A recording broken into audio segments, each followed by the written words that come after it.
इस वीडियो में हम लोग जानेंगे बाणसागर डैम कैसे जाएं, कब जाएं और हमें क्यों जाना चाहिए और उससे जुड़े इतिहास के बारे में और पर्यटन की दृष्टि से इसका क्या महत्व है और इससे जुड़ी कुछ ज्ञानवर्धक बातों के बारे में।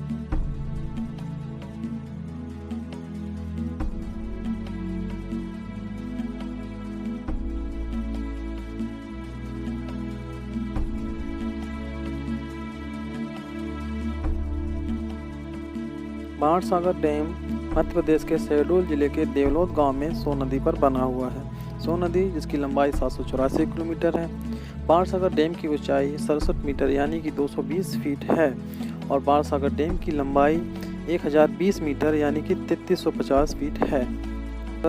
डैम का निर्माण कर 14 मई 1978 को श्री मोरारजी देसाई द्वारा शिलान्यास किया गया था और बांध चालू किया गया था 25 सितंबर 2006 को तत्कालीन प्रधानमंत्री श्री अटल बिहारी वाजपेयी द्वारा, और देश को समर्पित करने में लगभग 28 साल 4 महीने 11 दिन लग गए।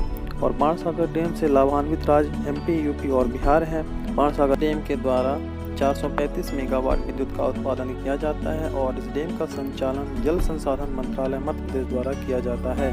समझेंगे बाणसागर डैम किन किन रास्तों से जाया जा सकता है। बाणसागर डैम जाने के 3 रास्ते हैं। सबसे नज़दीकी रेलवे स्टेशन ब्योहारी है जो लगभग 19 किलोमीटर पर स्थित है। अगर बस से जाते हैं तो 50 रुपये लगभग किराया लगेगा और आधा घंटा का समय लगता है। और अगर कार से जाते हैं तो 1000 से 1500 में कोई भी कार आप हायर कर सकते हैं और जा सकते हैं। दूसरा नज़दीकी रेलवे स्टेशन रीवा है जो कि 54 किलोमीटर दूरी पर है और वहाँ से लगभग 1 घंटे का रास्ता लगता है। अगर आप बस से जाना चाहते हैं तो लगभग 100 रुपये के किराए में जा सकते हैं और अगर कार से जाना चाहते हैं तो 1500 से 2000 में कोई भी कार हायर कर सकते हैं। तीसरा रास्ता है सतना रेलवे स्टेशन से आप जा सकते हैं जो लगभग 100 से अधिक किलोमीटर की दूरी पर है और जो मैंने जाने का रास्ता चुना था वो सतना रेलवे स्टेशन का है। और ये सब खूबसूरत तस्वीरें आपने अभी सतना रेलवे स्टेशन से ब्योहारी रास्ते की ही देखी हैं जो डैम से जुड़ी हुई हैं। मैं रिकमेंड करूँगा आप अपनी कार से जाएँ या मोटरसाइकिल से आप कार भी हायर कर सकते हैं। जाने का सबसे बेहतर समय होता है अक्टूबर से मार्च के बीच में। ठंड के समय दोपहर में जाएं, गर्मी के समय शाम को जाएं। और अगर कुछ खास देखना चाहते हैं तो आप 14 जनवरी को जा सकते हैं। 14 जनवरी से 16 जनवरी तक वहां पर मकर संक्रांति का मेला लगता है। सोन नदी का मेला के नाम से जाना जाता है और वहां जाकर आप देसी खाना और वहाँ के देसी उत्पादों का लुत्फ उठा सकते हैं। कैसे जाएँ? वहाँ जाने के 2 रास्ते हैं। एक जो बाणसागर के मेन मार्केट से होकर जाता है और दूसरा बद्रिका रिट्रीट बाणसागर एक रिसोर्ट है, वहाँ से भी एक रास्ता जाता है। मैं रिकमेंड करूँगा आप रिसोर्ट से होकर जाएं, वहाँ आपको ज़्यादा आसानी होगी। एंट्री टिकट लगभग 15 रुपये प्रति व्यक्ति का है। बच्चे अगर 5 से 12 वर्ष के हैं तो उनका एंट्री टिकट 10 रुपये का होता है। ऊपर जाने के लिए आप अपनी खुद की गाड़ी ले जा सकते हैं। अगर आप 4 पहिया से हैं तो 150 रुपये टिकट है। अगर 2 पहिया से हैं तो 40 रुपये है। अगर आप बस से स्कूल ट्रिप पर हैं तो 500 रुपये की पर्ची आपको बनवानी पड़ेगी। बाणसागर डैम से 8 नहरें निकलती हैं। कॉमन वाटर कैरियर जिसकी लंबाई 36 किलोमीटर है जो सिंचाई हेतु नहीं उपयोग की जाती है, सिर्फ पेयजल आपूर्ति के लिए उपयोग की जाती है। दूसरी नहर है दाहिने किनारे की नहर जिसकी लंबाई 30 किलोमीटर है। भीतरी नहर है 11 किलोमीटर की। चौथी नहर सेवाल नहर है 75 किलोमीटर की। 5वीं नहर केवटी नहर के नाम से जानी जाती है जिसकी लंबाई 90 किलोमीटर है।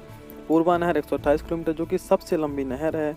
7वीं नहर है गुड़माऊगंज नहर और 8वीं नहर है त्योतर उत्पादित नहर जिसकी लंबाई 40 किलोमीटर है। बाणसागर डैम का जल ग्रहण क्षेत्र 18,848 वर्ग किलोमीटर है और 46,08,021 एकड़ क्षेत्र लगभग कवर करता है। बाणसागर डैम का डूब का क्षेत्र 58,754 वर्ग किलोमीटर है। डूबे गांव लगभग 336 गांव प्रभावित हुए थे और इससे 54,686 परिवार प्रभावित हुए थे, यानी लगभग 2.5 लाख लोग इस डैम की वजह से प्रभावित हुए थे।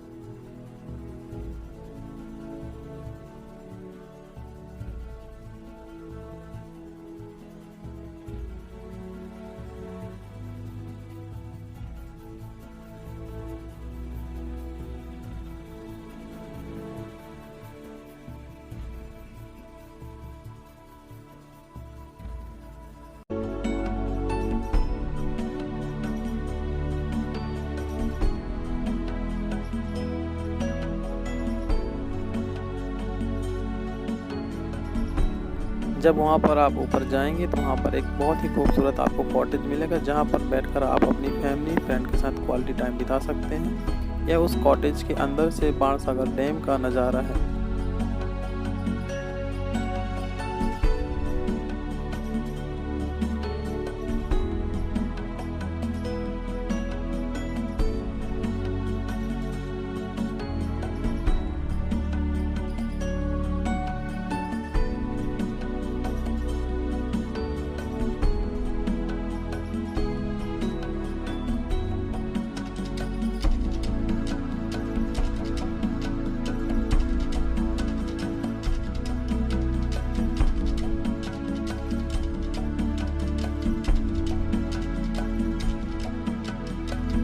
और डैम के ऊपर ही एक बहुत ही खूबसूरत छोटा सा पार्क है, जो कि बहुत ही खूबसूरत और साफ है। वहाँ पर बैठकर आप बहुत सुहानी हवाओं का आनंद भी ले सकते हैं।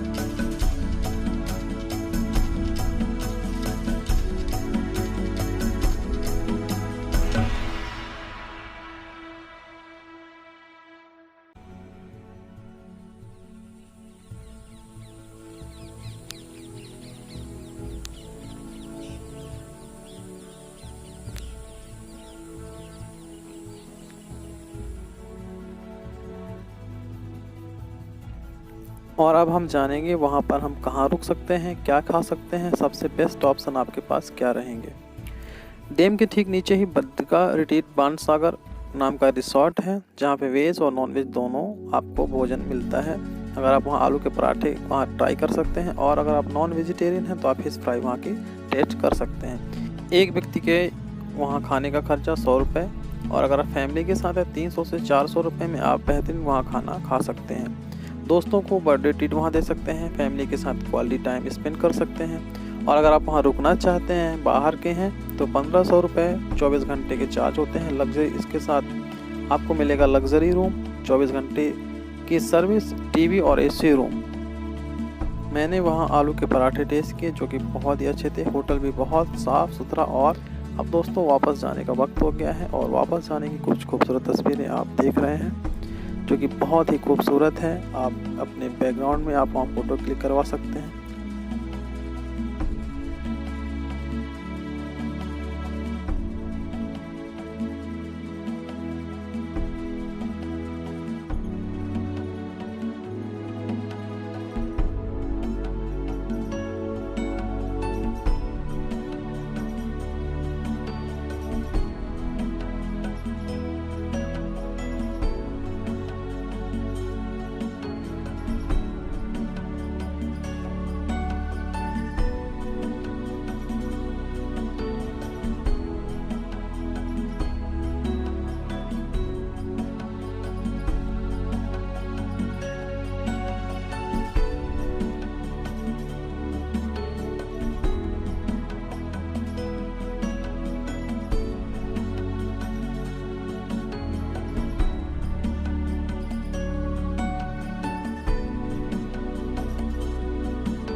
और अंत में इतना ही कहना चाहूँगा, जो ज़िंदगी लहरों में होती है साहिल में कहाँ, और जो मज़ा सफ़र में है वो मंजिल में कहाँ। और इसी के साथ ही आप सभी को